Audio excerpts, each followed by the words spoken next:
एक बार फिर से आप सभी का स्वागत है।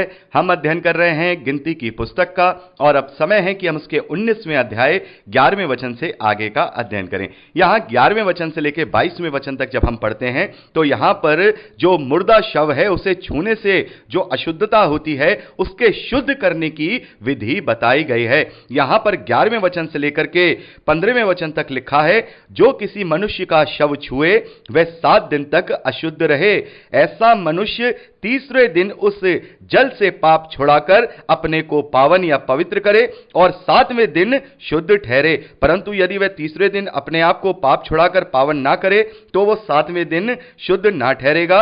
जो कोई किसी मनुष्य का शव छूकर पाप छुड़ाकर अपने आप को पावन ना करे वह यहोवा के निवास स्थान का अशुद्ध करने वाला ठहरेगा और वह प्राणी इस्राएल में से नष्ट किया जाए। अशुद्धता से छुड़ाने वाला जल उस पर ना छिड़का गया, इस कारण वह अशुद्ध ठहरेगा, उसकी अशुद्धता उसमें बनी रहेगी।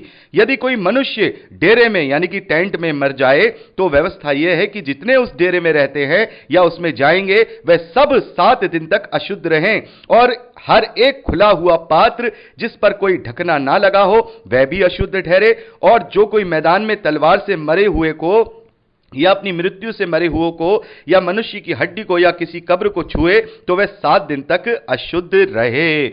मेरे प्यारे भाई बहनों, जब हम यहां पर यह व्यवस्था पढ़ रहे हैं जो कि शव को छूने की शुद्धता के विषय में बात की गई है, तो इसको पढ़ने से हम कभी सोचेंगे ये इतनी अजीब व्यवस्था परमेश्वर ने इस्राएलियों को क्यों दी है।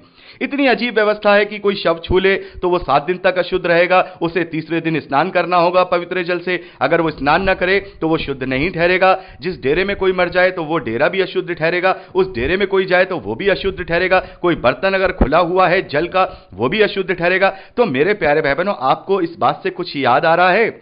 आजकल जो ये चल रहा है, ये जो विपत्ति कोरोना वायरस की आई हुई है, आपको कुछ कुछ ये सिमिलर उस जैसा नहीं लग रहा है? सिमिलर ऐसा नहीं लग रहा है कि जहां पर अगर जो कोरोना का मरीज है अगर वो मर गया है, वहां कोई पहुंचा है तो उसे भी क्वारंटाइन कर दो, उसे भी क्वारंटाइन कर दो। तो यहां पर हम देख रहे हैं कि 7 दिन के लिए वो क्वारंटाइन होता है और यहां हम देख रहे हैं कि 14 दिन के लिए जो सरकार है वो क्वारंटाइन करती है। तो मेरे प्यारे भाई बहनों, ये अजीब सी व्यवस्था परमेश्वर ने इस्राएलियों को क्यों दी? सबसे बड़ा कारण आज की समय में हम देखते हुए समझ में आता है कि परमेश्वर जिसकी बुद्धि का हम आकलन नहीं कर सकते, जैसा कि वचन हमसे कहता है कि उसकी गति में और हमारी गति में जमीन आसमान का फर्क है और जहां से हमारी बुद्धि खत्म होती है वहां से उसकी बुद्धि शुरू होती है। तो ये जो व्यवस्था परमेश्वर ने दी है वो इसलिए दी है कि यदि कोई किसी ऐसी बीमारी से मरा है जिसके विषय में इस्राएली नहीं जानते, वो किसी वायरस की है या उसके शव को छूने से फैल सकती है, तो कहीं ऐसा ना हो कि ये पूरी मरी जो है, पूरी बीमारी जो है पूरे इजरायलियों में फैल जाए और पूरा इजराइल में फैल करके ये विपत्ति, ये महामारी उनमें आ जाए। मेरे प्यारे भाई बहनों, उस वक्त तो कोई ऐसी साइंस तो थी नहीं कि वो पहचान ले कि ये वायरस से मरा है या उस वायरस से मरा है, या ऐसे कोई ये तकलीफ थी या ऐसे ये कोई ये तकलीफ थी।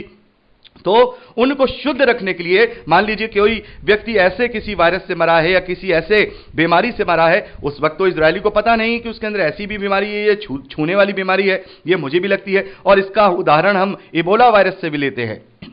इबोला वायरस शव से ही फैलता था, उसके शव से ही, उसको छूने वालों में ही वो फैलता था। तो परमेश्वर ने उनकी सुरक्षा की दृष्टि के लिए, पूरे छावनी की सुरक्षा के लिए यह नियम बनाया कि अगर तूने छू लिया है तो 3 दिन तक तू ऐसा रहे, देखने दे, उसके अंदर तो कोई ऐसी बात नहीं आ रही। उसके बाद नहा धो के स्नान कर ले, पवित्र जल से स्नान हो जा और 7 दिन तक क्वारंटाइन रहे। 7 दिन के बाद तू शुद्ध माना जाएगा। 7 दिन तक उसे कोई ना छुए। अब मान लीजिए डेरे की बात की गई है, डेरा यानी टेंट में अगर कोई व्यक्ति ऐसा मरा है, वो किस बात से मरा है हम नहीं जानते, वो इजरायली नहीं जानते। आज के परिवेश में तो हम जानते हैं, लेकिन इजरायलियों को परमेश्वर ने कैसे सुरक्षित रखा है? मेरे प्यारे भाई बहनों, व्यवस्था में जो अशुद्ध जो पशु हैं उन्हें खाने के लिए जो खाने के लिए परमेश्वर ने मना किया है वो सब साइंटिस्ट कहते हैं मनुष्यों के खाने के योग्य नहीं है और उनमें कहीं ना कहीं कोई ना कोई बीमारी मनुष्यों को लग सकती है। उन सभी पशुओं में जो परमेश्वर ने अशुद्ध ठहराए हैं, तो परमेश्वर ने जो भी चीजें व्यवस्था में दी हैं तो वो सारी मनुष्यों की भलाई के लिए दी हैं। भले ही मसीही विश्वासियों पर यह खाने पीने की व्यवस्था लागू नहीं होती, जैसा कि पौलुस कहते हैं कि व्यवस्था हमारे लिए शिक्षक है। तो ये सारी चीजें अगर हम अपने जीवन में अगर अपनी मर्जी से हम देखें इसको अपनी उसके लिए लागू करें तो अच्छी बात है कि हम ये पशु ना खाएं, वो पशु ना खाएं, क्योंकि परमेश्वर ने इन्हें अशुद्ध ठहराया है। और शव छूने के लिए ये बहुत अच्छी बात है कि अगर शव छुआ जाए या किसी शव को छुआ गया है, वो उसको आजकल तो खैर पता है कि भाई चलो इससे बीमारी नहीं थी। मान लीजिए अगर बाद में पता लगे कि हम किसी शव यात्रा में गए थे, किसी के वहां हम गए और उसको हमने कंधा दिया और उसको कोरोना था, तो आप क्या करेंगे? डेफिनेटली आप होम क्वारंटाइन जरूर हो जाएंगे 14 दिन के लिए। तो मेरे प्यारे भाई बहनों, ये अपने और अपने समाज को बचाने के लिए ये परमेश्वर ने ये शव छूने की जो अशुद्धता के नियम हैं वो बनाए हैं। और यहां स्नान को देखिए, बहुत बड़ा स्नान को यहां पर महत्व दिया गया है। यहां पर लिखा है, ऐसा मनुष्य तीसरे दिन उस जल से पाप छुड़ाकर अपने आप को पावन करे, अपने आप को पावन करे, तब वो 7वें दिन तक क्वारंटाइन रहे। माफ कीजिएगा, मैं ऐसा शब्द ले रहा हूं, ये मैं इसलिए ले रहा हूं ताकि हमें समझ में आ सके कि परमेश्वर ने किस अद्भुत रीति से हर एक व्यवस्था को यूं ही नहीं दे दिया है, उसके पीछे कोई ना कोई एक लॉजिक जरूर है। और ये सबसे बड़ा लॉजिक है ताकि कोई भी बीमारी छावनी में या इजराइलियों में ना फैलने पाए। क्यों? उसका सबसे बड़ा कारण है कि परमेश्वर नहीं चाहता था कि इजरायलियों की संख्या खत्म हो जाए, क्योंकि परमेश्वर को अभी उन्हें 1500 साल तक सुरक्षित रखना है। परमेश्वर को उन्हें जब तक सुरक्षित रखना है जब तक परमेश्वर का इकलौता पुत्र प्रभु यीशु मसीह देहधारी ना हो जाए। हालेलुया!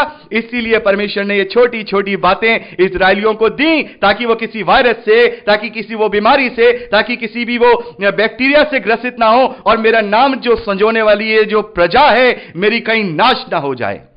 क्योंकि मनुष्य अपनी गलतियों से ही अपने आप को नाश करता है। आज भी हम देख रहे हैं दुनिया में इतनी सारी मारकाट है, सारी चीजें, ये सारी चीजें अपने ही अहम और अपने ही महत्वाकांक्षाओं के अनुसार ही तो हो रही हैं। मनुष्य आज अपने ही फायदे के लिए अपना नुकसान करने में लगा हुआ है। तो परमेश्वर ने ये छोटी छोटी जो चीजें दी हैं कि ये नहीं खाना है, वो नहीं खाना है, ये नहीं पीना है, ये नहीं करना है, वो नहीं करना है, ये सब इसलिए दिया ताकि 1500 साल तक मेरी प्रजा सुरक्षित रहे। क्योंकि परमेश्वर तो जानता है, क्योंकि उसी ने ही ये सारी चीजें बनाई हैं, उसने ये सारी क्रिएट की हैं, ये सारी मरी, ये सारे अकाल, ये सब चीज तो उसने ही बनाई हैं। हम देखते हैं यशायाह नबी की पुस्तक 54वें अध्याय में पढ़ते हैं कि उसी ने सब कुछ रचा है और एक नाश करने वाले को भी रचा है। बहुत सारे लोग उसको शैतान से इंडिकेट करके जोड़ते हैं, लेकिन वो शैतान नहीं है।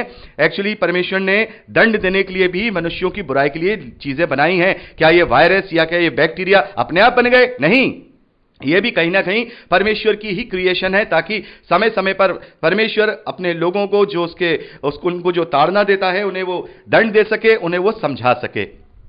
तो मेरे प्यारे भाई बहनों, यहां पर हम देखते हैं कि इस प्रकार से परमेश्वर ने ये व्यवस्था दी, और खासतौर पर ये इजराइल को दी। आज हमारे पर क्यों नहीं है? आज हमारे पर क्यों लागू नहीं है? अब हम कहें कि भाई हमें भी ये व्यवस्था लागू करनी चाहिए, परमेश्वर हमें क्यों नहीं सुरक्षित रखना चाहता?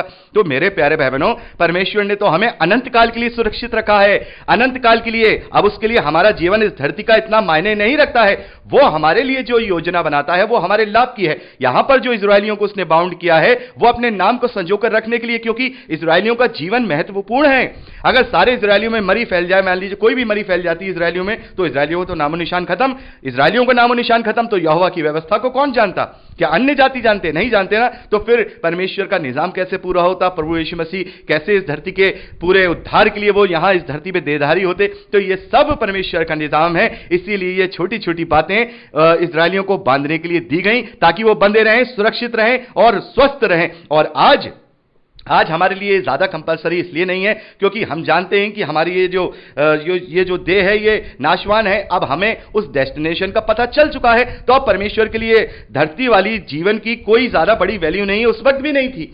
उस वक्त भी धरती वाले जीवन की कोई वैल्यू नहीं थी, लेकिन इजरायलियों के जीवन की वैल्यू थी, क्योंकि उन्हें परमेश्वर के नाम को संजो के रखना था। मेरे प्यारे भाई बहनों, आज हम इस बात को अच्छी तरह से जान गए कि कैसे जंजीरों में, बेड़ियों में जो इजरायलियों को बांधा गया है वो किस कारण से बांधा गया है। इस कारण से बांधा गया है ताकि उन जंजीरों को खोल के जो आजादी प्रभु यीशु मसीह ने दी है हम समझने पाए। जब से परमेश्वर ने अपने नाम को मूसा के द्वारा इजरायलियों को दिया है, इब्राहिम से जो चला आ रहा है वो प्रभु यीशु मसीह तक वो बचाया जा सके, वो कौम बचाई जा सके, वो लोग बचाए जा सकें। इसलिए ये सारी व्यवस्था यहां पर हम देखते हैं। तो मेरे प्यारे भाई बहनों, हम देखते हैं कि जब प्रभु यीशु मसीह इस धरती पर देहधारी हुए हैं, तब उन्होंने इन सारी चीजों से लोगों को छुड़ाना शुरू कर दिया, उन्हें आजाद करना शुरू कर दिया, क्योंकि अब इन बंधनों की जरूरत नहीं है। अब इन सारे जो व्यवस्था में जो फिजिकल बातें हैं उनकी जरूरत नहीं है, क्योंकि अब शारीरिक जीवन का अब कोई मूल्य नहीं है।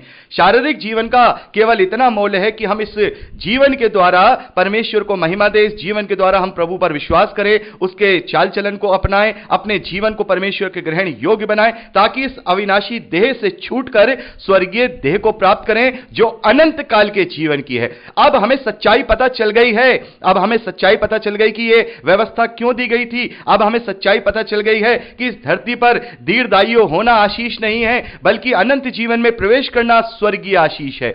मेरे प्यारे भाई बहनों, हम पुरानी व्यवस्था में कई जगह देखते हैं कि जो दीर्घायु होना है उसे आशीष कहा गया है। क्यों कहा गया है? क्योंकि परमेश्वर चाहता था कि इजरायली दीर्घायु जिए इस धरती पर। एक एग्जाम्पल और मैं आपको देना चाहूंगा, जैसे पौलुस के विषय में हम देखते हैं, पौलुस का जीवन कोई बहुत ज्यादा अच्छा नहीं बीता है, कष्टों भरा बीता है और कठिनाइयों का बीता है। और पौलुस क्या कहते हैं? जी तो करता है कि इसी वक्त मैं अपने प्रभु से जा मिलूं, इस धरती से चला जाऊं और अपने प्रभु से जा मिलूं। और हम देखते हैं, लेकिन पौलुस कहते हैं कि लेकिन मेरा यहां जो कार्य है वो बहुत जरूरी है, मुझे जीना जरूरी है, क्योंकि मेरे द्वारा बहुत सारे लोगों की आत्माएं बचा जा सकती हैं। भले ही मैं क्लेश में जी रहा हूं, मैं तकलीफ में जी रहा हूं, लेकिन मेरा यह शरीर मेरे लिए ज्यादा महत्वपूर्ण नहीं है। मेरे लिए यहां जीना इसलिए महत्वपूर्ण है क्योंकि मैं प्रभु का प्रचार कर रहा हूं। तो अब हमारे लिए इस धरती पर जीना इसलिए महत्वपूर्ण है ताकि हम प्रभु के राज्य का विस्तार कर सके, ज्यादा से ज्यादा आत्मिक जीवनों को बचाया जा सके, ज्यादा से ज्यादा प्रभु का प्रचार किया जा सके, ज्यादा से ज्यादा उस सत्य को बताया जा सके जो सत्य प्रभु यीशु मसीह इस धरती पर लेके आया है। उसने पूरी रीति से बता दिया है कि तुम शारीरिक नहीं हो, तुम्हें शारीरिक बनाया गया था ताकि तुम आत्मिक हो जाओ। तुम्हें शारीरिक व्यवस्था इसलिए दी गई थी ताकि तुम आत्मिकता को पहचान सको, वहां तक पहुंच सको। और इस्राएलियों का जो न्याय है वो व्यवस्था के अनुसार हो जाएगा, क्योंकि वो परमेश्वर की प्रजा ठहरे। उनके जरिए परमेश्वर ने अपने इकलौते पुत्र को इस धरती पर दिया ताकि जो कोई इस पर विश्वास करे वो नाश ना हो परंतु अनंत जीवन पाए। तो मेरे प्यारे भाई बहनों, आज के परिवेश में अगर देखा जाए तो परमेश्वर इस बात के लिए चिंतित नहीं है कि हम दीर्घायु जिए, बल्कि वो इस बात के लिए कल्पना करता है, इस बात के लिए योजना बनाता है, जो उत्पत्ति की पहले जगत की उत्पत्ति से पहले जो उसने बनाई कि हम अनंत जीवन को पाएं। और उसी की योजना है कि हम अनंत जीवन को पाएं। लेकिन इस्राएलियों के लिए वो चिंतित था, क्योंकि उनका जीवन परमेश्वर के लिए महत्वपूर्ण था, ताकि वो बचे रह सके, ताकि मसीह का आगमन हो और सारी धरती उसके द्वारा उद्धार को पा सके। तो मेरे प्यारे भाई बहनों, इसीलिए प्रभु यीशु मसीह ने इन सब बातों से हमें छुड़ा दिया कि अब इन चीजों में मत पड़ो, इन सब चीजों का अब कोई लाभ नहीं है। जो दिया गया था वो कार्य पूरा हो गया, वो प्रायोजन पूरा हो गया। 1500 साल तक ये